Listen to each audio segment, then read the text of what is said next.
இருந்து வாசிக்கிறேன். வெளிப்படுத்தல் 3:7.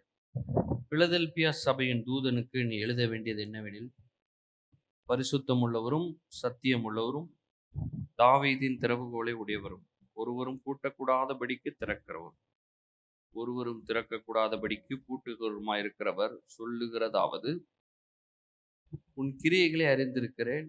உனக்கு கொஞ்ச பலன் இருந்தும் நீ என் நாமத்தை மறுதலியாமல் என் வசனத்தை கைக்கொண்டபடியினால் இதோ திறந்த வாசலை உனக்கு முன்பாக வைத்திருக்கிறேன், அதை ஒருவனும் பூட்ட மாட்டான். தேவன் எப்படி நம்மளுக்கு திறந்த வாசலை கொடுக்கிறார் என்கிற காரியத்தை குறித்து பார்த்து வருகிறோம். இதுல முதல் காரியம் நம்ம என்ன பார்த்தோம்னா, தேவனுடைய கரம், அவருடைய கரத்துல இந்த திறவுகோல் இருக்குது.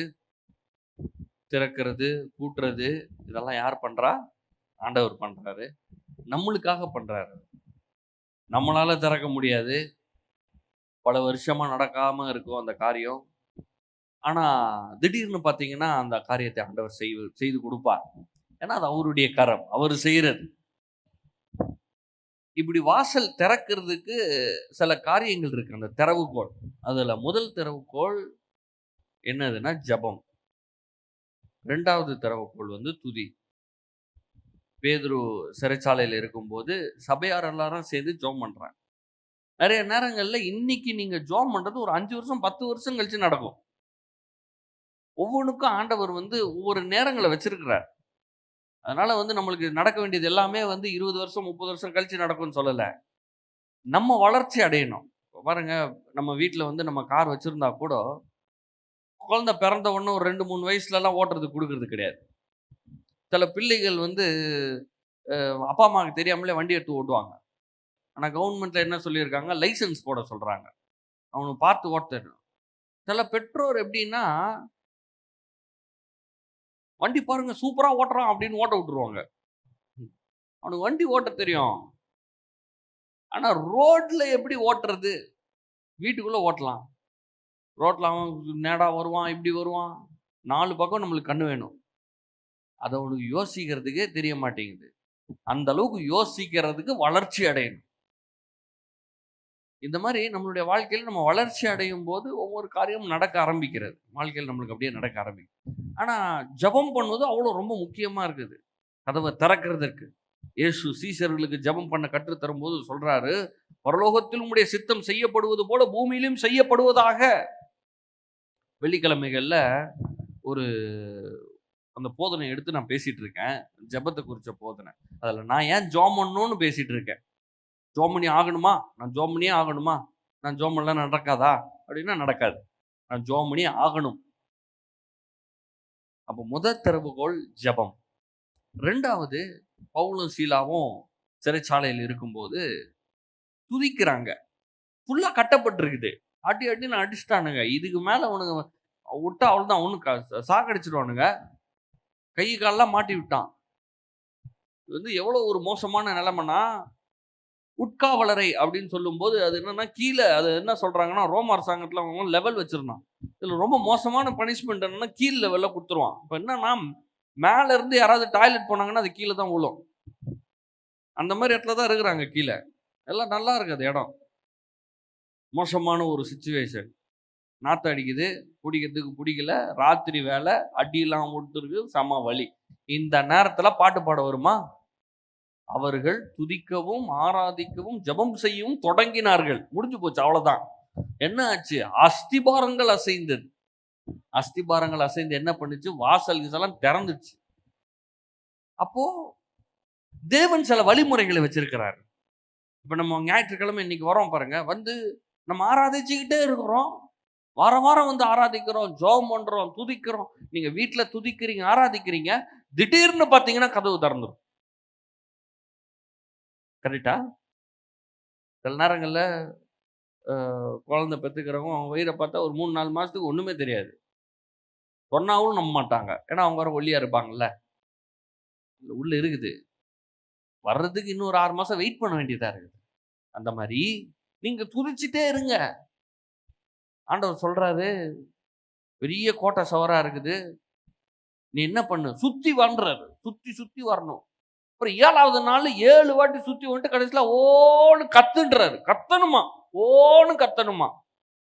எதுக்காக இதெல்லாம் பண்ண வைக்கிறாரு ஆண்டவர்? நம்ம வந்து கம்முன்னு இருந்துகிட்டு இப்படியே உட்காந்துட்டு அப்படி போடுறதெல்லாம் கிடையாது. இங்க வந்தா நல்லா கை தட்டுறோம், பாட்டு பாடுறோம், சத்தமாக்குறோம். இமோஷனலா கொஞ்சம் நம்ம டெலிவர் ஆகணும். ஏன்னா அது வந்து நம்மளுடைய மைண்டோட கனெக்ட் பண்ணி ஸ்பிரிட்ல இருக்கிறத வெளியே ரிலீஸ் பண்ணுது. இங்க வந்த உடனே எதுக்கு எல்லாம் கை தட்டுங்க, பாட்டு பாடுங்க, சந்தோஷமா இருக்கேன்னு சொல்லுங்கன்னு சொல்ல வைக்கிறோம். அதாவது இப்போ உங்க சூழ்நிலையெல்லாம் கேட்டா சந்தோஷமா இருக்காது. அதான் ஆராதனை வேலையில சொன்னேன் பார்த்தீங்களா? நீங்க எந்த தப்பும் பண்ணல. ஆனா சிங்க கபில போடுறானுங்க. தானியேல் என்ன தப்பு பண்ணான்? ஒரு தப்பும் பண்ணல. ஆனா சிங்க கபில போட்டான். சாத்ராக், மேஷாக், ஆபேத்நேகோ என்ன தப்பு பண்ணாங்க? ஒரு தப்பும் பண்ணல. ஆனா நெருப்புல போறாங்க. இவங்க எல்லாம் பார்த்தீங்கன்னா சாதாரண ஆளு கிடையாது. ராஜ்யத்துல பெரிய ஆலோசகர்கள். ராஜாவுக்கு ஆலோசகர்கள், கவுன்சிலர்ஸ். தானியேல் வந்து பல ராஜாக்களுக்கு பிரைம் மினிஸ்டரா இருந்த ஆளு. ஞானவானா இருந்தவர். அப்ப இந்த தேசத்துக்கு நல்லது செய்யற ஆளு காலைல எந்திரிச்சு ஜெபம் பண்றாரு. அவர் என்ன தப்பு பண்ணிட்டாரு? அவனை கூட்டு போய் சிங்க கபில போறான். அப்ப இது மாதிரி உங்க வாழ்க்கையில வந்து நீங்க தப்பே பண்ணல. ஏன் இந்த மாதிரி நடக்குது? ஏன்னா இந்த உலகம் மோசமான உலகம். பிசாசு இருக்கிறான். அவன் ஏதாவது குடைச்சல் கொடுத்துட்டே இருப்பான்.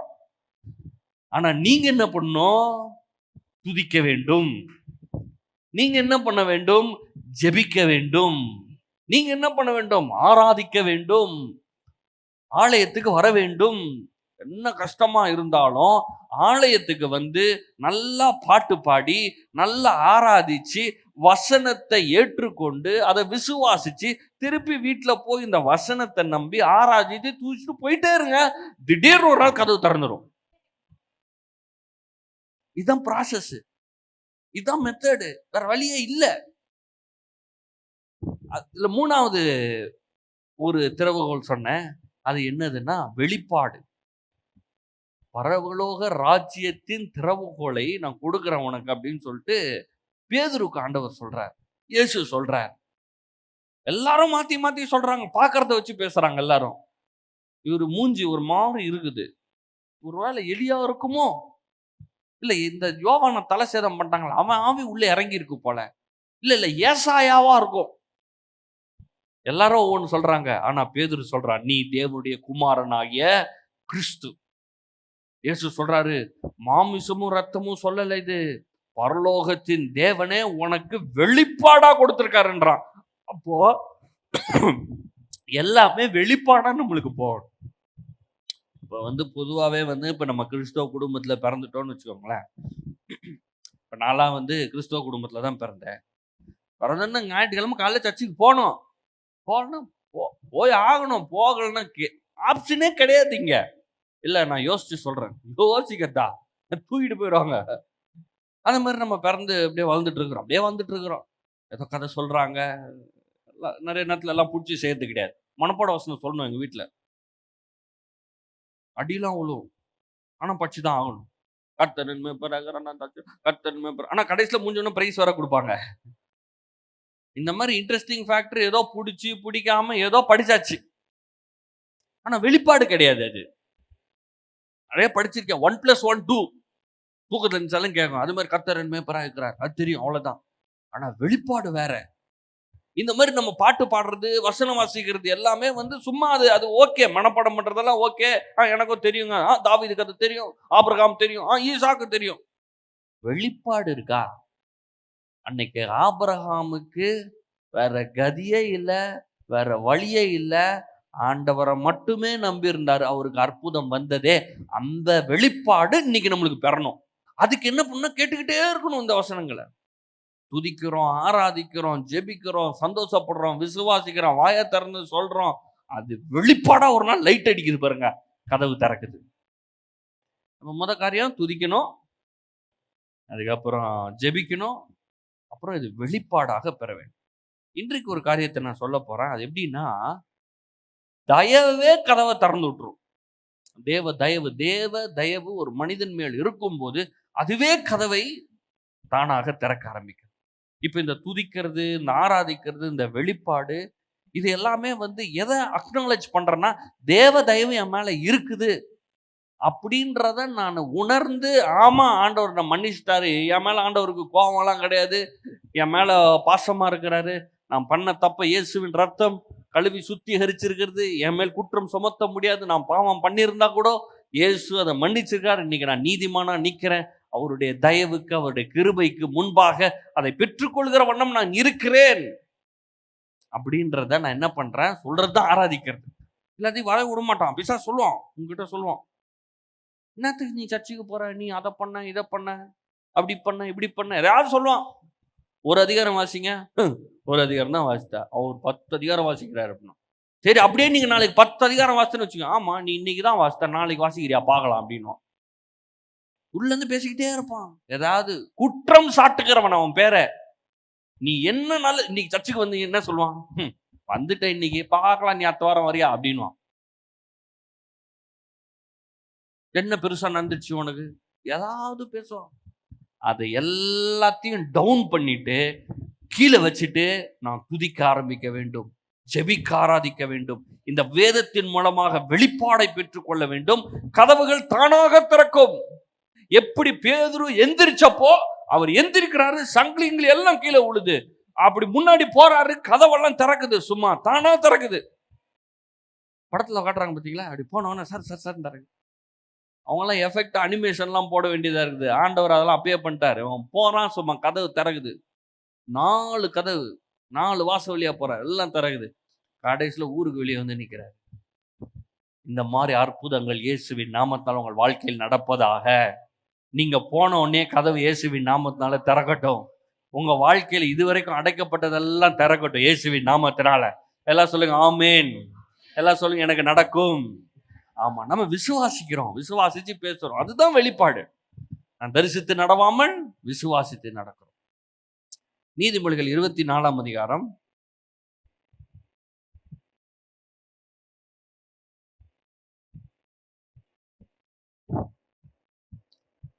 நீதிமொழிகள் 24:16. நீதிமான் 7 தரம் விழுந்தாலும் திரும்பவும் எழுந்திருப்பான். ரொம்ப நல்ல வசனம். யாரு? நீதிமான். விழுந்தாலும் எழுந்திருப்பான். நீங்க விழுந்தீங்களா பிரச்சனையே கிடையாது, தோத்துட்டீங்களா பிரச்சனை கிடையாது, நீங்க ஜெபிச்சீங்களா ஒன்னும் நடக்கலையா பரவாயில்ல, துதிச்சீங்க ஒன்னும் நடக்கல பரவாயில்ல. வேதத்துல தோற்று போனவர்கள் ஏராளமான பேர் இருக்கிறாங்க, ஆனா அவன் வாழ்க்கை முடியல, தோற்று போகல, ஜெயித்தார்கள். இன்னைக்கு நான் சொல்றேன் பாருங்க, உங்க வாழ்க்கையில் நீங்க எதுலயோ தோத்து போயிட்டீங்க, ஏதோ பண்ண முடியல, மற்றவங்களுக்கு இப்ப நம்மளுக்கு கம்பேரிசன் தானே ரொம்ப ஜாஸ்தி. இப்போ ரொம்ப கம்பேரிசன் ஜாஸ்தியாகி போயிடுச்சு. என்னன்னா, இப்போ முந்தியாவது நம்ம வீட்டு விட்டு கிளம்பி வெளியே வந்து ஏதாவது ஊர் பக்கம் வந்தோம்னா, அவன் ஏதோ பெரிய வீடை கட்டியிருப்பான், இவன் ஏதோ பெரிய காரை வாங்கிட்டு இருப்பான், அதை பார்க்கலாம், ஐயோ எப்பா அவன் கார் வாங்கிட்டான், இன்னொருத்தன் நம்மளை பார்ப்பான், இவனுக்கு ஒன்றும் இல்லை அவனுக்கு இருக்குன்னுவான். இப்போலாம் அப்படி கிடையாது, எல்லாமே ஃபோனில் இருக்கு. ஃபோனில் என்ன சொல்கிறான், பெரிய காராக காட்டுறான், பெரிய அதாக காட்டுறான், பெரிய வீடாக அதை காட்டுறான், இதை காட்டுறான், இந்த மாதிரி சாப்பாடு நீ சாப்பிடலாம், நீலாம் எதுக்கு வாழ்கிறன்னு கேட்குறான். இங்கே வந்து நீ ஹாலிடே ஸ்பெண்ட் பண்ணணுமா, நீ சுற்றுலாக்கு இங்கெல்லாம் வரலன்னா நீ வாழ்கிறதே வேஸ்ட் அப்படின்றான். இதெல்லாம் பார்த்துக்கிட்டே இருக்கிறாங்க, ஐயோ இங்கெல்லாம் போவே இல்லையே, இங்கெல்லாம் போவே இல்லையே. தோத்து போன மனநிலை. நீ தோத்து போனவன், நீ சரியில்லாதவன், உனக்கு லைஃபே கிடையாது, இதெல்லாம் என்ன லைஃபு, இதை கேட்டு கேட்டு பார்த்து அப்படின்னு நொந்து போயிருக்கான். வசனம் சொல்லி நீ 7 தடவை விழுந்தாலும் 70 தடவை எத்தனை வாட்டி வேணா விழுந்தாலும் எழுந்திருப்பாய். இன்னைக்கு நான் உங்களுக்கு சொல்றேன், தேவன் உங்களை தூக்குவார். நம்ம ஆண்டவர் கீழே போட்டு மிதிக்கிறவர் கிடையாது, இல்ல விழுந்து அப்படியே கடக்க விடணும் அப்படியே சாக விடுறவர் கிடையாது. நீங்கள் எந்த நிலையில் இருந்தாலும் உங்களை தேவன் தூக்குவார். நீங்க எங்க வேணா கிடங்க, விழுந்து கிடங்க, படுத்து கிடங்க. ஒருத்தங்கிட்ட இயேசு கிட்ட கூட்டு வராங்க, அவனால நடக்கூட முடியலையா.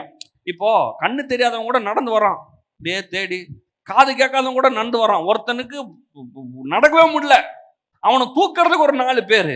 இயேசு சொன்னார், உன் படுக்கையை எடுத்துக்கொண்டு எழுந்து நட. அவன் எழுந்து நடக்க ஆரம்பிச்சிட்டான். எல்லாருக்கும் அற்புதம் செய்வார் ஆண்டவர். இன்னைக்கு நான் சொல்றேன், நீங்க எந்த நிலையில வேணா இருங்க, ஆண்டவர் உங்களுக்கு அற்புதம் செய்வார். எந்த கதவு திறக்கனாலும் கதவு திறக்கும். நீங்க எந்த லெவல் ஃபெய்த்ல வேணா இருங்க. ஒரு அம்மா வருது, அதுக்கு வெளியே கூட போக முடியாது, ஏன்னா ரத்தப்போக்கு வியாதி. வெளியில வந்தாலும் கல்லெறிஞ்சு கொண்டுருவானுங்க. அது அப்படியே வருது, எல்லாம் அவனா பாத்துற பார்த்து பார்த்து வருது. அந்த அம்மா சொல்லுது, வீட்டுல வச்சே சொல்லுது, நான் இயேசுவின் வஸ்திரத்தின் ஓரத்தை தொட்டா போதும் நான் சுகமாயிருவேன். அந்த அம்மாவுக்கு அந்த விசுவாசம்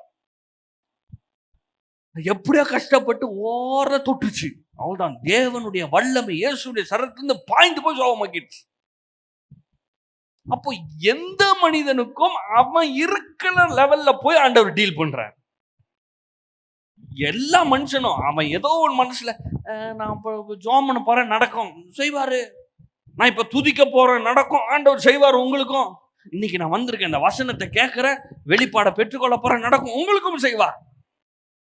ஆண்டவர் பாதபட்சமே பார்க்கறது கிடையாது. எப்படியாவது உங்களுக்கு இதை செஞ்சிடணும் அப்படின்றதுதான். அப்போ எத்தனை வாட்டி நீங்க விழுந்தாலும் ஆண்டவர் உங்களை தூக்கி விடுவார். சங்கீதம் 102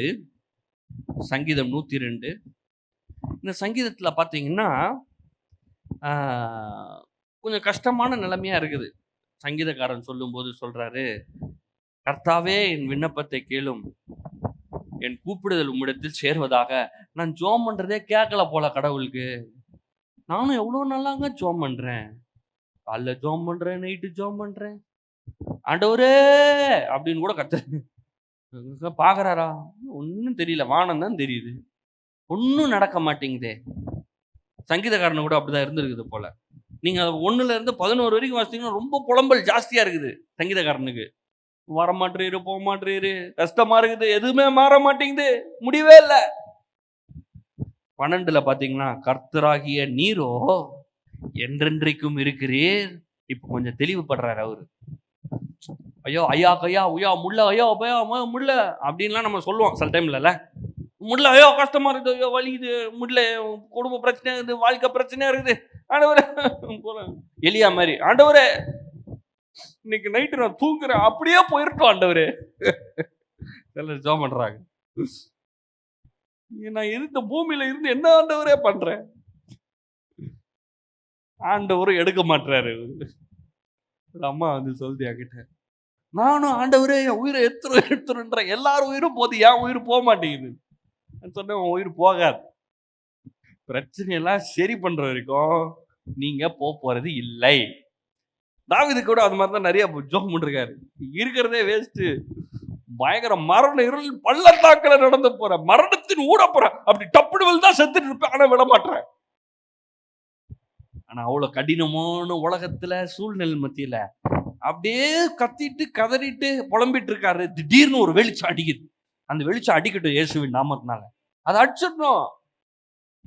அது துதிக்கும் போது, பாட்டு பாடும் போது, இந்த வசனத்தை கேட்கும் போது அடிச்சிடும். நீங்க 12ல பாத்தீங்கன்னா, நீரோ என்றென்றைக்கும் இருக்கிறீர். எல்லாம் சொல்லுங்க, ஆண்டவர் என்றென்றைக்கும் இருக்கிறார். எல்லாம் சத்தமா சொல்லுங்க, ஆண்டவர் என்றென்றைக்கும் இருக்கிறார். அவர் இருக்கிற வரைக்கும் எனக்கு வாழ்வு இருக்கு. ஏன்னா என்னை படைச்சவர் அவர் தான், என்னை பாதுகாக்கிறவர் அவர் தான், என்னை காக்கிறவர் அவர் தான், என்னை கைவிடாம நான் தூங்குறப்ப கூட அவர் முடிச்சு என்னை பார்த்துட்டே இருக்கிறார். உம்முடைய பெயர் பிரஸ்தாபம் தலைமுறை தலைமுறையாக இருக்கும். தேவரீர் எழுந்தருளி. எல்லாரும் சொல்லுங்க, தேவன் எழுந்தருளுகிறார். யாருக்காக எழுந்திருக்கிறாரு? எனக்காக எழுந்திருக்கிறாரு. யார் எந்திக்கிறா? சும்மா பக்கத்து வீட்டுக்காரர் கிடையாதுங்க. நம்ம முதல் மந்திரி நம்ம போன உடனே எந்திரிச்சா எப்படி இருக்கும்? இல்ல நம்ம பிரதமர் ஐயா, பிரசிடென்ட், நான் உள்ள போன உடனே அவர் எந்திரிச்சுட்டு வாங்க நல்லா இருக்கீங்களா அப்படின்னா எல்லாரும் பிரமிச்சுறாங்க, அப்பா பெரிய ஆள் போல அப்படின்னு. யார் வர எந்திரிக்காம போகட்டும், இங்க போட்டிருக்குது தேவரீர் எழுந்தருளி. எனக்கு யார் எந்திரிக்கிறா?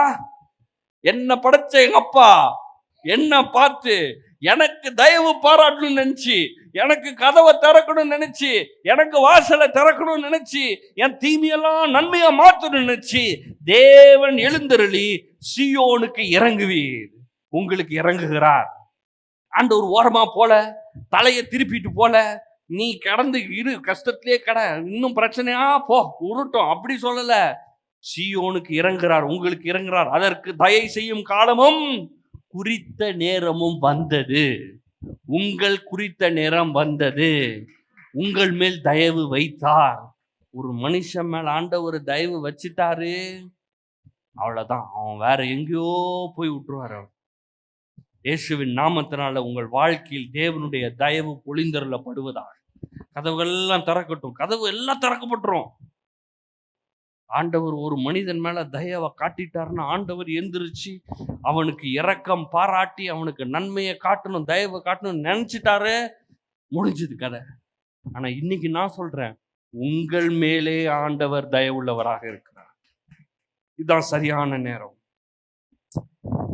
சங்கீதம் 68 இன்னும் அதை குறித்த காரியங்களை பார்ப்போம். சங்கீதம் 68:1, தேவன் எழுந்தருளுவார், அவருடைய சத்துருக்கள் சிதறுண்டு, அவரை பகைக்கிறவர்கள் அவருக்கு முன்பாக ஓடி போவார்கள். புகை பறக்கடிக்கப்படுவது போல அவர்களை பறக்கடிப்பீர்.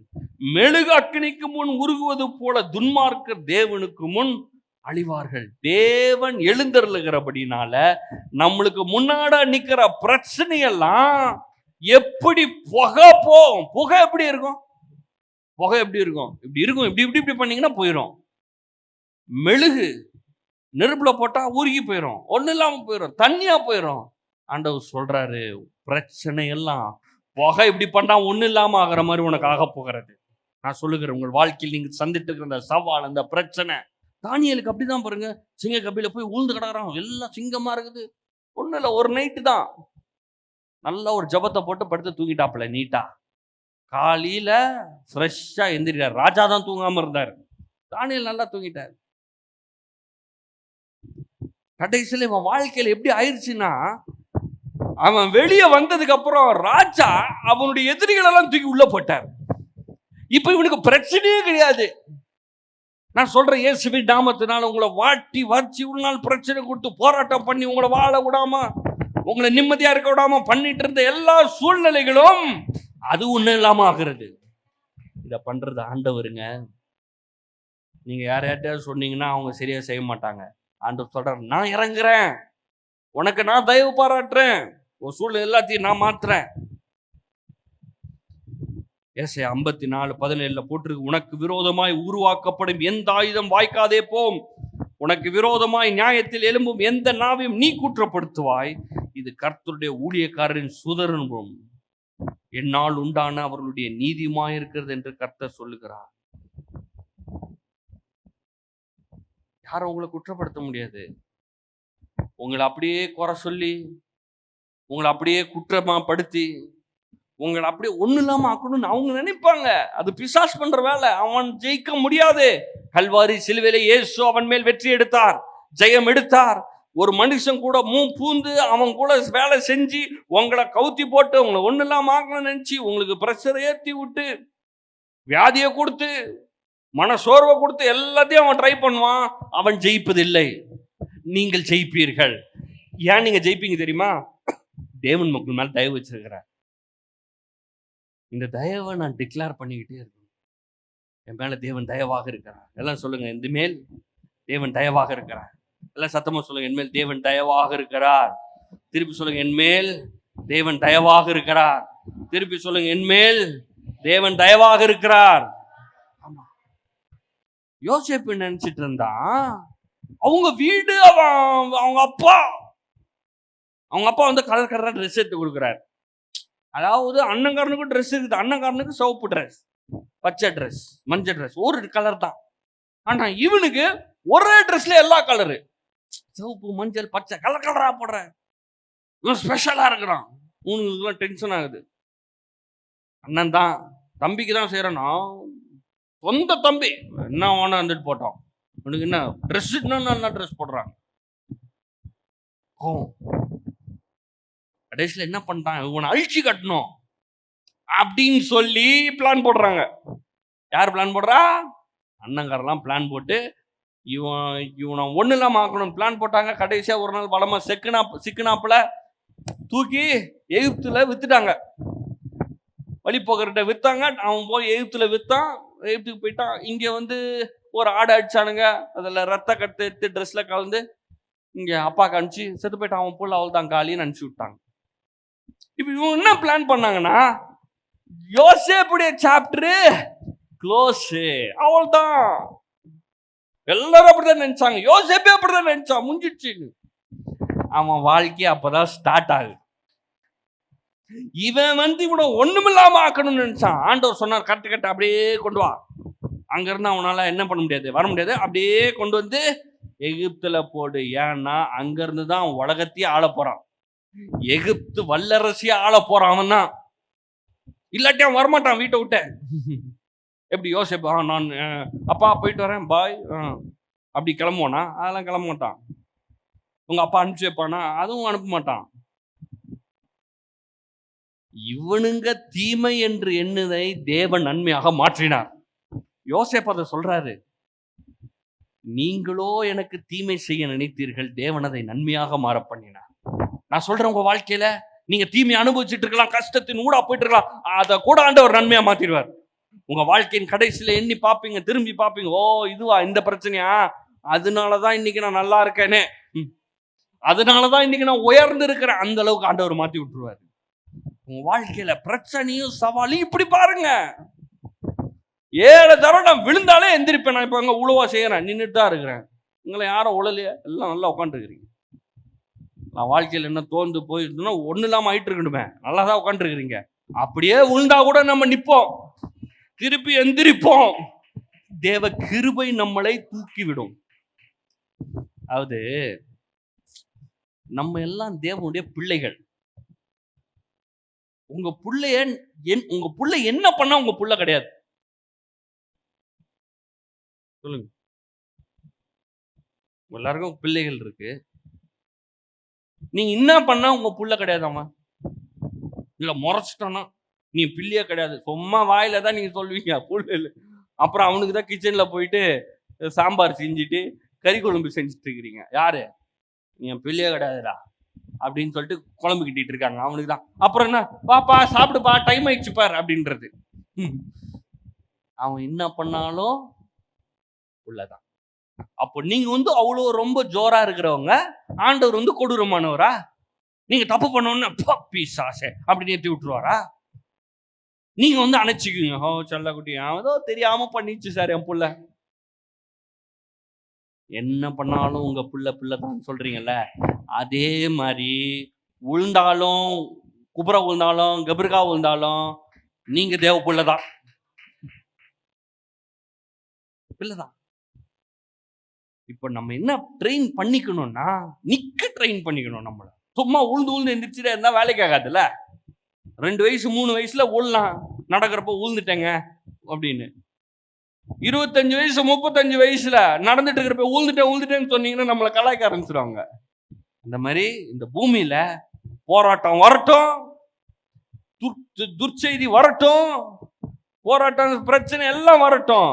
சும்மா தானியல் சிங்கக்கபிலுக்கு போயிட்டு வந்த மாதிரி போயிட்டு வருவோம். சாத்ராக் மேஷாக் ஆபேத்நேகோ அக்கினிக்குள்ள போயிட்டு வந்த மாதிரி போயிட்டு வருவோம். எந்த ஒரு தீமையும் எனக்கு ஆயிருக்காது. ஏன்னா அதெல்லாம் மேற்கொள்ளக்கூடிய தேவ கரம் என் மேல் இருக்கிறது. அப்படியே கேர்ஃபுல்லா இருக்கும் ஆண்டவருடைய கரம் அப்படியே நம்மளை பாதுகாக்கும். ஆண்டவருடைய கரம் உங்களை பாதுகாக்கும். ஆண்டவர் உங்களை விட்டு விலக மாட்டார், கைவிட மாட்டார். ஆண்டவருடைய வேலை என்ன தெரியுமா? உங்களுக்கு தயவை காட்டிக் கொண்டே இருப்பார்.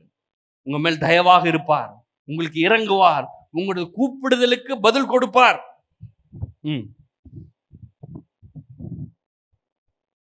2 ராஜாக்கள் 5ஆம் அதிகாரம்.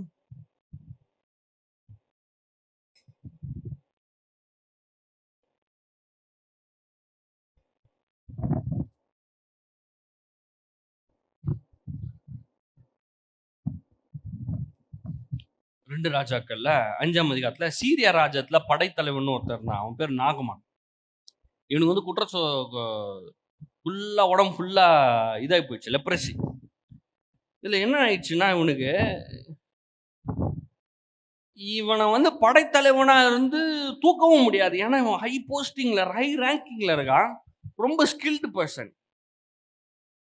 ஒரு தேசத்தில் இருக்கிற படையவே இவன் தான் கண்ட்ரோல் பண்றாங்க, ரொம்ப ஸ்கில்லா இருக்கான். அதனால ராஜா வந்து இவனை கூடயே தான் வச்சிருக்கிறான். எப்படியாவது தெரிய வருது, இஸ்ரவேல்ல ஒரு தீர்க்கதரிசி இருக்கிறாரு அப்படின்னு சொல்லிட்டு வராங்க. வந்த உடனே தீர்க்கதரிசி சொல்றாரு நாகமனை பார்த்து, டோர் கிட்ட என்ட்ரன்ஸுக்கே போகல, சொல்றாரு அப்படியே போயிட்டு அந்த நதியில ஒரு 7 வாட்டி முங்கி எந்திரிச்சு சொல்ல, எல்லாம் சரியாயிரும்னு சொல்றான். டென்ஷன் ஆயிட்டான். என்ன நினைச்சிட்டு இருக்கிறீங்க, நான் யார் தெரியுமா உனக்கு? புரியுதா? இதெல்லாம் ரொம்ப பெரிய பிரச்சனை. தயவு வேலை செய்யாம போயிடும். ஆண்டவர் சொல்றாரு, தன்னைத்தான் தாழ்த்துகிறவன் உயர்த்தப்படுவான். ஆண்டவருடைய சமூகத்துல தாழ்த்திடணும். சரி, நாங்க வந்து ஆண்டவரே நான் வந்துக்கிறேன், செய்வீரா, இந்த இதெல்லாம் வேலைக்கு ஆகாது. ஆண்டவருடைய சமூகத்தில் நம்ம தாழ்த்திடணும். ஒன்றும் முடிய மாட்டேங்குது ஆண்டவரே, ஒன்றும் வாய்க்க மாட்டேங்குது, என்னால் பண்ண முடியல, நானும் ஜோம் பண்ணிட்டேன், கதறிட்டேன், நானும் ட்ரை பண்ணிட்டேன், முடியல, என்ன பண்ணுங்கன்னு சொல்லுங்க. ஆண்டவர் கரெக்டாக சொல்லுவார். இந்த நாகம்மனுக்கு ஃபுல்லாக வியாதி, எவனாலையும் சோகமாக்க முடியல.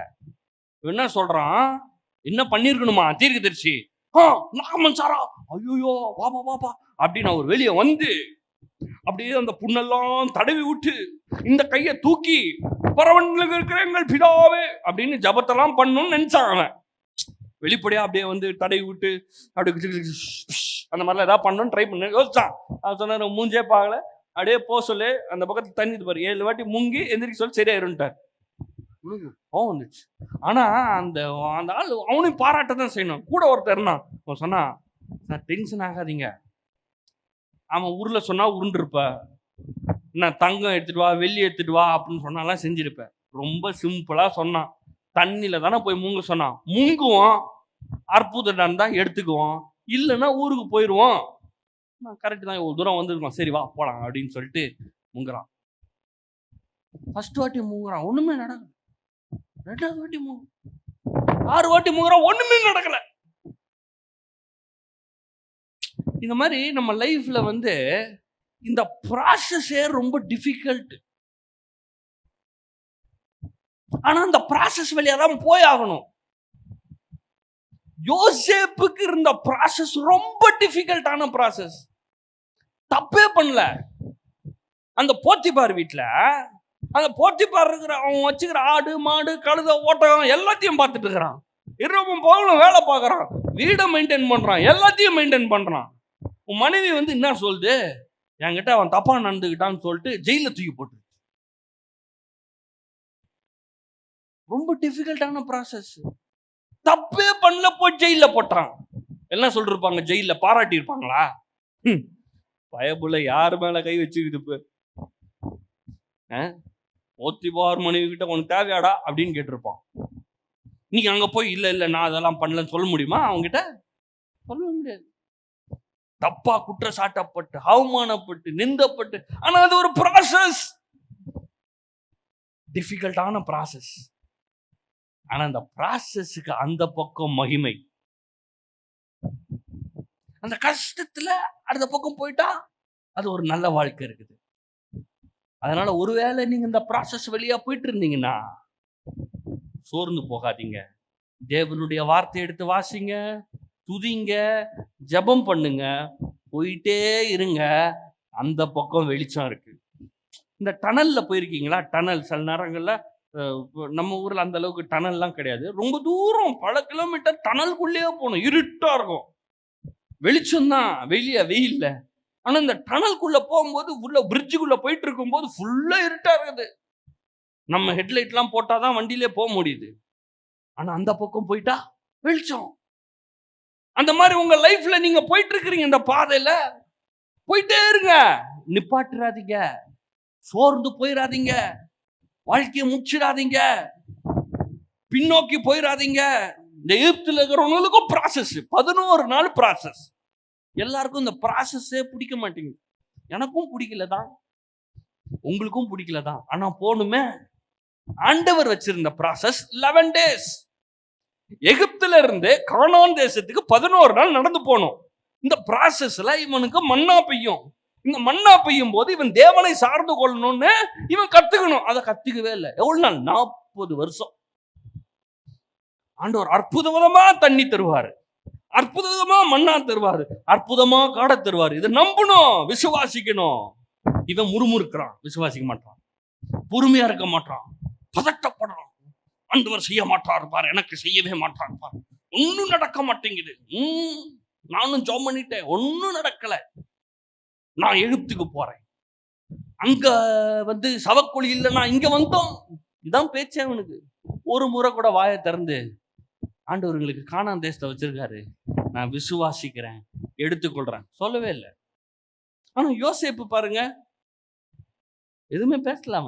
பேசியிருந்தா ஐயோ கொய்யான்னு சொன்னான்னு எழுதியிருப்பாங்க. ஏன்னா தாவீதுலாம் சொல்றாரு, புலம்புறாருல, எதுவும் முடியல ஆண்டவரே, கஷ்டமா இருக்குது.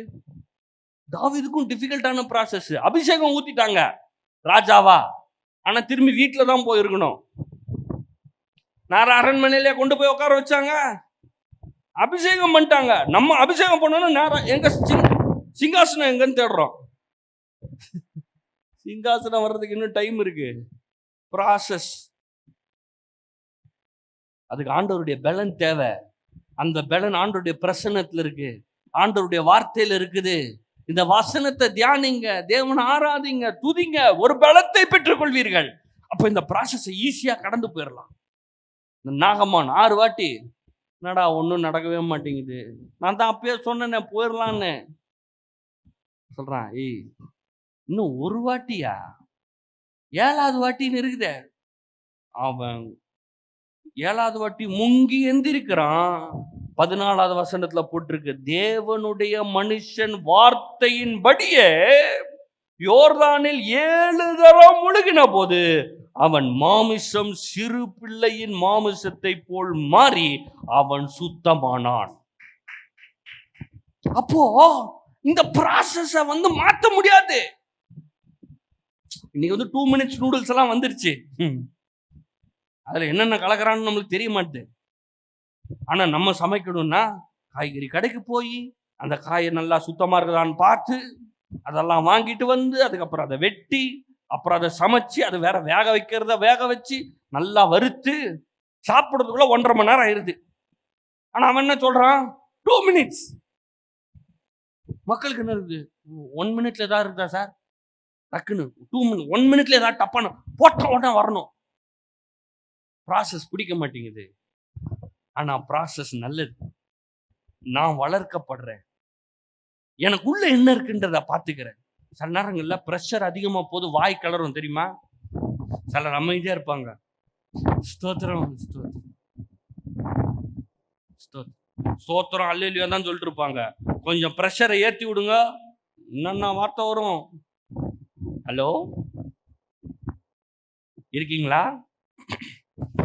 ப்ரெஷர் அதிகமாச்சுன்னா நெருப்பு எல்லாம் அதிகமாகுதுன்னா வாழ்க்கையில என்ன ஆகும், வாயில அது வரமாட்டேன், இது மாட்டேன், நீ யார் நினைச்சுக்கிற, நான் யார் நினைச்சு. அப்ப என்ன பண்ணும், ஓ உள்ள எவ்வளோ வேலை இருக்குதா, அதை சரி பண்ணணும். இருதயத்தை சரி பண்ணணும், வாயை சரி பண்ணணும், சிந்தனையை சரி பண்ணணும். இதுதான் ப்ராசஸ். இந்த ப்ராசஸ்க்கு அடுத்துதான் மகிமை. இந்த ப்ராசஸ் இல்லாமலே நம்மளை கொண்டு போய் அந்த பக்கம் விட்டார்னா நம்மளே அழிச்சிடுவோம். அதாவது நீங்க ஒண்ணும் இல்ல, இந்த லாட்ரி வருது பார்த்தீங்களா, கேரளால கூட லாட்ரிலாம் இருக்குன்னு நினைக்கிறேன்.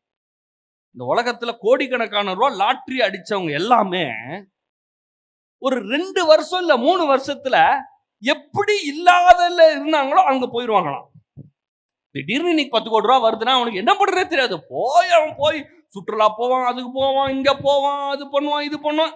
திருப்பி ஒண்ணும் இல்ல, 3 வருஷத்துல அவ்வளோ காசையும் காலி பண்ணிட்டு அதே நிலைமையில இருப்பான். ஏன்னா செலவு பண்ண தெரியல, எங்க முதலீடு பண்ணும் தெரியாது, எங்க வேலைக்கு போக ஒன்னும் தெரியாது.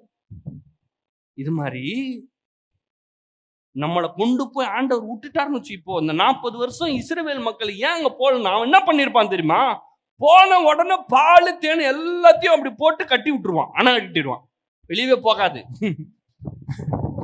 ஏன் மண்ணாவே பதுக்குனாங்க. அவன் ஆண்டவர் சொன்னா டெய்லி மண்ணா விழும், எடுத்து சாப்பிடுன்ற. இவன் சொல்றான் கரெக்ட் தான், ஆண்டவர் டென்ஷன் ஆகியே நாளைக்கு காலைல பெய்யலன்னா அதனால கொஞ்சம் போட்டு வச்சுக்குவோம், நம்ம டப்பால போட்டு வச்சுக்குவோம். ஆண்டவர் சொல்றாரு, எனக்கு கோபமா இருக்குது, நான் தான் சொல்றேன்ல நாளைக்கு காலையில மண்ணா பெய்யும், அப்புறம் எதுக்கு நீ அதை சேர்த்து வைக்கிற. ரொம்ப சிம்பிளுங்க. ஆண்டவர் சொன்னாரு, இன்னைக்கு வேண்டதை எடுத்து சாப்பிடு, நாளைக்கு வேண்டதை நான் உனக்கு தருவேன். இது புரியுதா இல்லையா உங்களுக்கு? புரியுது. இன்னைக்கு வேண்டதுக்கு மண்ணா வரும், எடுத்துக்கோ, சாப்பிட்டுக்கோ, வீட்டுக்கு போ. நாளைக்கு மண்ணா வேணும்னா நாளைக்கு பெய்யும். இவன் என்ன சொல்றான், சார் கரெக்டு, நாளைக்கு பெய்யலடா, புரியுதுங்களா? இன்னைக்கு பெஞ்சிச்சுங்க, நாளைக்கு பெய்யலன்னா என்ன பண்றது? அப்ப ஆண்டவர் மேல நம்பிக்கை இல்லை. அந்த ப்ராசஸ் 40 வருஷம் ஆகி கத்துக்கவே இல்லை. அவன் என்ன பண்ணாரு? ஒன்னும் பண்ணல. அவன் சொன்ன மாதிரி அவன் செத்து போயிட்டான். கானானுக்கு போல. இங்க இங்க இந்த நாகமான் கஷ்டமா தான் இருக்குது, ஈஸி இல்ல. ஏன்னா அவன் பெரிய ஆள் இல்ல, பட தலைவன். அவன் அவனுக்கு கீழே ஏகப்பட்ட பேர் இருக்கிறாங்க. அங்க வானா வரான், போனா போறான். இந்த மாதிரி இருக்கும்போது நான் எங்க ஊர்ல நல்ல தண்ணி இல்லையா, நான் எனக்கு ஸ்விம்மிங் பூல் கட்டி நான் அங்க போய் குளிப்பேன். இங்கதான் போய் குளிக்கணும், இங்கதான் போய் மூழ்கணும். உன் வீட்டுல எல்லாம் மூழ்க சொல்ல, இங்கதான் மூழ்க சொன்னாரு. நான் ஏன் இங்க மூழ்கணும்? அங்கதான் சொன்னாரு. ப்ராசஸ் ஈஸியா இல்ல, ஆனா செய்யறான். 7ஆம் தரம் செஞ்ச போது அவன் மாமிசமே மாறிடுச்சு. நான் இன்னைக்கு சொல்றேன், இந்த ப்ராசஸ் வழியா போங்க. அந்த பக்கத்துல மகிமை, அந்த பக்கத்துல உங்க அற்புதம், அந்த பக்கத்துல உங்க அதிசயம், அந்த பக்கத்துல உங்க கதவெல்லாம் திறக்குது, உங்க வாழ்க்கையில நன்மை உண்டாகுது. இந்த இந்த இந்த மனுஷனுக்கு நடந்த மாதிரி இவனுக்கு எப்படி சுகம் உண்டாச்சோ, இவனுக்கெல்லாம் சுகமே கிடைக்காது. இது லெப்ரசி அரிச்சுட்டே வரும், அப்படியே அரிச்சு சில கையே இல்லாம ஆயிரும். மோசமான வியாதி இது. ஆனா அந்த மனுஷனுக்கு சிறு பிள்ளை போல் தோல் மாறினது, இளமையாக மாறினான். அத மாதிரி உங்க வாழ்க்கையில் இருக்கிற பிரச்சனை எல்லாம் சரியாகட்டும், சரியாவதாக. என்ன பண்ணுங்க? துதிங்க, ஆண்டவருக்கு நன்றி செலுத்துங்க, ஆண்டவர் ஆராதிங்க, ஜெபம் பண்ணுங்க, வெளிப்பாடை பெற்றுக்கொள்ளுங்க, இந்த வசனத்தை கேளுங்க, இந்த வசனத்தின்படி வாழ்க்கையை ஒப்பு கொடுங்க. நீங்க தாழ்மையா இருங்க. ஆண்டவர்கிட்ட சொல்லுங்க, எனக்கு கற்றுத்தாரும் கர்த்தாவே, பரிசுத்த ஆவியானவரே என்கூட பேசும். நான் எங்க போகணுமோ அங்க போறேன், எங்க போக கூடாதோ நான் போல. இதெல்லாம் தான் வழி, ப்ராசஸ். 9 மணி ஆயிடுச்சு, ஆண்டவரே போகணும். ஆண்டவர் சொல்றாரு, போகாத உட்காருன்னு. டைம் ஆயிடுச்சு, போகாத உட்காருன்னு. எனக்கு தெரியும், ஒரு ஊழியக்காரர் ரொம்ப அற்புதமான ஒரு சாட்சி சொன்னார். அவர் ஜோம் பண்ணிட்டுறாராம். ஆண்டவர் சொன்னாரா, எஞ்சி சர்ச்சுக்கு போ அப்படின்னாராம். சரி ஓகே அப்படின்னு. ஆண்டவர் சொன்னாரா, இப்போ லெஃப்ட்ல தான் நீங்க இப்போ உங்க வீட்டுல இருந்து லெஃப்ட்ல வந்தாதான் சர்ச்சு, புரியுதுங்களா? இப்படி லெஃப்ட் எடுத்து அப்படி நேரம் வந்தா நம்ம சர்ச்சுக்கு வந்துடலாம். இப்ப ஆண்டவர் சொல்றாரு ரைட்டுன்றார். லெஃப்ட்ல போனா சர்ச்சு, ஆண்டவர் சொல்றாரு ரைட்டு ரைட்டு. அப்படியே ஊரெல்லாம் சுத்த விடுறாரு. ஆவடிக்கு போன்றாரு, பட்டாபுரம் போன்றாரு, திருவள்ளூர் போன்றாரு, அப்புறம் அப்படியே ஸ்ரீபெரும்புதூர் போய் காஞ்சிபுரம் போயிட்டு அந்த பக்கமா தாம்பரம் போயிட்டு அப்படியே சுத்தி திருப்பிங்க விட்டா நீங்க எவ்வளவு டென்ஷன் ஆவீங்க. அதான் சார் நான் சொன்னேன், லெஃப்ட் எடுத்தா வந்துடலான்னு. ஆண்டவர் இப்படி சுத்தி விட்டுருக்கிறாரு. அவரை ஊரெல்லாம் சுத்தி காட்டு, கரெக்ட்ல சர்ச்சுக்கு வந்துருக்க. ஆண்டவர் நீ சர்ச்சுக்கு போன்னு சொன்னா நான் வந்துருப்பேனே.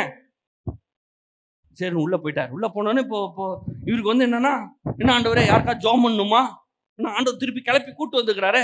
அவனுக்கு போய் ஏதாவது ஊழியம் பண்ணணுமா, அவனுக்கு ஏதாவது தீர்க்க தரிசனம் சொல்லணுமா, இல்லை அந்த மக்கள் ஒருத்தன் வரான், அவனுக்கு ஏதாவது உடம்பு எதுவும் சரியில்லையா, நான் போய் அவனுக்கு நீ ஒன்றும் பண்ண, போய் உட்காருன்னாரான். யாரா போய் சேர்ல உட்காந்துருக்காரு. காலில் ஆண்டவரே ஏதாவது மக்கள் வர்றாங்க, ஜோம் பண்றாங்க, போறாங்க, இவர் உட்காந்து இருக்கிறார். ஏதாவது பண்ண இல்லை, ஒன்றும் இல்லை, உட்காந்து. அவர் உட்காந்துக்கிறாரு 4-5 மணி நேரமா. ஆண்டவர் கேட்கற, என்ன ஆண்டவரே என்ன பிசாசு ஏதாவது பேசுறானா? சும்மா உட்காந்து சும்மா உட்கார முடியாது, புரியுதுங்களா உங்களுக்கு? சும்மா உட்கார இந்த நாய் கூட பாருங்க ரொம்ப பிஸியாவே இருக்கும். அங்க போகும் இங்க போகும். புறா பாருங்க போயிட்டு வரும், எங்கேயும் போவார், அங்கேயே தான் இருக்கும். அது மாதிரி எங்கேயாவது ஓடிட்டே இருக்கணும். நம்மளுக்கு அப்படியே உட்கார முடியாது. 6 மணி நேரம் உட்காந்துருக்காரு சர்ச்சில். அப்புறமா ஆண்டவர் சொன்னாராம், கிளம்பி வீட்டுக்கு போயிருந்தாராம். கிளம்பி வீட்டுக்கு போவா, ஒரு நாளே போயிடுச்சு. கிளம்பி வீட்டுக்கு போயிட்டாராம். வீட்டுக்கு போயிட்டு உக்காந்துருக்காராம். ஆண்டவர் சொன்னாராம், இப்ப எனக்கு தெரியும் நான் என்ன சொன்னாலும் நீ செய்வேன். அமெரிக்காலே பெரிய சர்ச்சுடைய பாஸ்டர், 30,000 பேர் வராங்க. ஏன் ஆண்டவருக்கு தெரியாதா? ஃபர்ஸ்ட் உனக்கு தெரியுதா? ஆண்டவர் சொல்றத நான் கேட்கிறேன்றது தெரியணும்ல. ஆபிரகாம் கிட்ட சொல்றாரு, ஒரே பையன் ஆசைப்பட்டு பெற்றது, 25 வருஷம் வாக்குத்தத்தம் பெற்று பெற்றது, 8 சும்மா வெட்டி பலி செலுத்துன்றாரு. சரி ஆண்டவர் பாட்டு கிளம்புறாப்புல. ஆண்டவருக்கு தெரியும் எல்லாம், நம்ம இறுதி ஆண்டவர் தெரியும். உங்களுக்கு தெரியுமா? ஆபிரகாமுக்கு தெரியும் அவன் விசுவாசத்தில் தகப்பன்னு. சரி ஆண்டவரே, எங்க வெட்டினா என்ன, வீட்டு முன்னாடியே பலியை வச்சு முடிச்சிடுறேன். அவர் மலைக்கு போக சொல்றாரு. ஏன் பக்கத்து வீட்டுல அங்க இருக்குது, அங்க ஒரு பலி பீடத்தை கட்டி பண்ணக்கூடாதா? அங்கெல்லாம் பண்ணக்கூடாது. ஏன் அங்க அவர் சொல்ல? ஏன்னா அங்கதான் ஆடு இருக்குது. ஆண்டவர் தான் சொன்னாரு, அங்க போ சொன்னாரு. இல்ல பாதி இல்ல அங்க போனாதான் ஆடு கண்ணுக்கு தெரியும். நம்ம இங்க வெட்டினோம்னா அங்க ஆடு இல்ல, அப்புறம் ஆடு எப்படி வரும்? ஆடு அங்க கிளம்பி போயிட்டு இருக்குது. அங்க போய் கைய ஓங்கனப்ப ஆண்டவர் சொல்றாரு, நிப்பாட்டுன்ற. ப்ராசஸ், அந்த வழி, தேவன் நடத்துகிற அந்த வழி எல்லா நேரமும் பிரியமாவோ இல்ல ஈஸியாவோ இல்ல. இயேசுவே 30 வருஷம் வீட்டுல உட்கார்ந்து இருந்தார். இருக்கீங்களா? இயேசு எதுக்குங்க வந்தார் இந்த பூமிக்கு? மக்களுக்கெல்லாம் நல்லது பண்ணி ஊழியம் பண்ணிட்டு கடைசியில மரிச்சு உயிரோடைஞ்சு பரமேறணும். சும்மா வந்து இறங்கணுமா, வேலையை முடிச்சோமா, போயிட்டே இருக்கணும். போக வேண்டியதானே? போகலையா? 30 வருஷம் அம்மா அப்பாவுக்கு பலசருக்கு ஜாமான் வாங்கி கொடுத்துட்டு, அப்பாவுக்கு ஸ்டூலை தூக்கிட்டு டேபிள் சேரை போட்டுட்டு, இங்க வாடான்னு வர சார். ஈஸி இல்ல. தேவகுமாரனுங்க இயேசு வித்தையெல்லாம் காட்டல. வீட்டுல இன்னைக்கு அரிசி இல்லை, அப்படியாப்பா? ஒண்ணும் இல்ல, ஒன்னே நிமிஷம் வந்துருச்சு பாரு. இந்த மாதிரி வித்தையெல்லாம் காட்டல இயேசு. இயேசு காட்டல. சின்ன பிள்ளையா இருக்கும் போது வித்தை காட்டினாரா இயேசு? இல்ல. 30 வருஷம் பெற்றோருக்கு அடங்கி இருந்தாரு, ஒன்னும் பண்ணல, ஒரு அற்புதம் பண்ணல. இயேசு பண்ண முதல் அற்புதம் 30 வயசுல கானாவூர் கல்யாணத்துல. அது வரைக்கும் அற்புதமே பண்ணல. ஏன்? ப்ராசஸ். இயேசுவுக்கே ப்ராசஸ்னா அப்ப நம்மளுக்கு பாருங்க 30 வருஷம் ப்ராசஸ். உங்களுக்கு 30 வருஷம் ஆகும்னு சொல்லல. ஒருத்தர் ஒரு வழி நடத்துறாரு ஆண்டவர். இன்னைக்கு நான் சொல்றேன், இந்த ப்ராசஸ்ல சந்தோஷமா போறதுக்கு, அந்த மகிமைக்கு போறதுக்கு நீங்க பண்ண வேண்டிய மிக முக்கியமான விஷயம் என்ன தெரியுமா? நல்லா துதிங்க, ஆராதிங்க, ஜெபம் பண்ணுங்க, வசனத்தை வெளிப்பாடோட பெறுங்க, சந்தோஷத்தின் நிறைவனால இருங்க. தேவன் இயேசு என்ன பண்ணார்னா, தமக்கு முன்பாக வைத்திருக்கிற அந்த மகிமையை நோக்கி பார்த்து அந்த பாடை இன்பமாக சகித்தார். அவன் அடிக்கிறப்ப அட்ரா 3 நாள் தான் அடி, சவுக்கால் அடிக்கிறான், முட்கிரீடம் வைக்கிறான், சதைய பிக்கிறான். சொன்னாரு அடி 3 நாள். ஏன் பாடு மட்டும் இல்ல, இந்த உலகத்தின் பாடே நீங்க போகுது, இந்த பாவத்தின் சாபத்தின் பாடே நீங்க போகிறது. உங்களுக்காக இயேசு அடிக்கப்பட்டார். அதை யோசிச்சு பாருங்க. இன்னைக்கு நம்ம எவ்வளவு பெரிய கஷ்டத்தை பட்டாலும் இயேசு பட்ட கஷ்டத்தை நம்ம படுவதே கிடையாது. இயேசு நம்மளுக்காக கஷ்டப்பட்டார், சாபமானார், எல்லா துக்கமானார். இன்னைக்கு நம்ம நல்லா இருக்கிறதுக்காக. அதனால உங்க ப்ராசஸ் டிஃபிகல்ட்டா இருக்கலாம், நீங்க போறது வேதனையா இருக்கலாம், வலியா இருக்கலாம். ஆனா சொல்றேன், உங்கள் வாழ்க்கை அங்க முடிவதில்லை. எப்படி தானியேலுக்கு விடிஞ்ச உடனே சிங்க கபில இருந்து தூக்குனாங்களோ, சாத்ராக் மேஷாக் ஆபேத்நேகோ நெருப்புல இருந்து வெளியே வந்தாரோ, அதே மாதிரி நீங்களும் வெளியே வருவீர்கள். வெளியே வரும்போது நூடுல்ஸ் மாதிரி வரமாட்டோம். வந்து நூடுல்ஸ் ஆயிட்டேன்னா, நூடுல்ஸ் மாதிரிலாம் வரமாட்டோம். உள்ள போனதே தெரியாத மாதிரி வெளியே வருவோம். சாத்ராக் மேஷாக் ஆபேத்நேகோ வெளியே வரும்போது ட்ரெஸ்ல முடியில கூட கருகின ஸ்மெல்லு கிடையாது. பிரம்மாண்டமான வாழ்க்கையை அனுபவிச்சாங்க. இயேசுவின் நாமத்தினால இந்த வாழ்க்கை உங்க வாழ்க்கையில பேசுறேன். தேவனுடைய தயவு வாசல்களை திறக்கும். தயவே வாசலை திறக்கும். யோசேப்பை குறி வச்சு அடிச்சு ஒண்ணுலாமாக நினைச்சாங்க. அங்க இருந்து ஆண்டவர் அப்படியே தூக்கி அதுக்கப்புறம் அரண்மனையில உட்கார வச்சார். அதுக்கப்புறம் ஒன்றும் இல்லை. இந்த ப்ராசஸ் எப்பயுமே போயிட்டு இருக்காது. வாழ்க்கையில சில நேரங்கள்ல சரி வழியா நடத்துறாரு. அதுக்கப்புறம் பாலும் தெனுமோடுகிற நலமும் விசாலமான வாழ்க்கை, வழிந்தோடுகிற வாழ்க்கை, ஏராளமான வாழ்க்கை. இயேசுவின் நாமத்தினால இந்த வாழ்க்கைக்குள் நீங்கள் பிரவேசிப்பீர்களா? அந்த தயவின் காலத்துக்குள்ள பிரவேசிப்பீர்களாக. இன்னைக்கு வசனம் வாசித்த மாதிரி இப்போதே அந்த நாள் துவங்கி இருக்கிறது. இதுவே தயவு செய்யும் காலம், இதுவே குறித்த காலம். அதனால நம்ம களி கூறுகிறோம், இங்க ஆலயத்துக்கு வர்றோம், நல்ல கை தட்டுறோம், பாட்டு பாடுறோம், சந்தோஷமா இருக்கோம். ஏன் நாள் இந்த நாள், இது கர்த்தர் உண்டு பண்ணின நாள், இதிலே மகிழ்ந்து நான் கொண்டாடுவோம். ஏன் கொண்டாடுறோம்? என்னுடைய ஜெயம், என்னுடைய வெற்றி ஏற்கனவே முடிந்துட்டு இருக்கிறது கல்வாரி சிலுவையில. இப்போ நீங்க யாரோ தோத்து நீங்க போயிருக்கலாம், உங்க வாழ்க்கையில வேலையில தோத்துருக்கலாம், பொருளாதாரத்துல தோத்துருக்கலாம், குடும்பத்துல தோத்துருக்கலாம், உங்களை தோல்வின்னு சொல்லிருக்கலாம். ஆனா நீங்க ஒரு நாள் உங்களை தோற்று போனவர்களாக பார்க்காதீங்க. ஏன்னா ஜெயத்தை எடுத்த கிறிஸ்து உங்களுக்குள் வாசம் செய்கிறார், உங்களுக்குள்ள ஜெயிக்கிற கிறிஸ்து இருக்கிறார். நம்மளாம் ஜெபம் பண்ணுவோமா? பிதாவே இயேசுவின் நாமத்தினால் நமக்கு ஸ்தோத்திரம். நம்முடைய வார்த்தைக்காக நன்றி, கூட பேசினதுக்காக ஸ்தோத்திரம். எங்களுக்கு இந்த நல்ல வாழ்க்கையை ஏற்படுத்தி வைத்து கதவுகள்லாம் திறந்து தயவுக்குள்ளாக நடத்திருக்கிறதுக்காக ஸ்தோத்திரம். இங்க வந்து எல்லாரும் ஆசீர்வதிக்கப்பட்டிருப்பார்களாக. பெரிய தயவு நாட்களுக்குள்ளாக இங்க வந்து எல்லாம் பிரவேசிக்கட்டும்.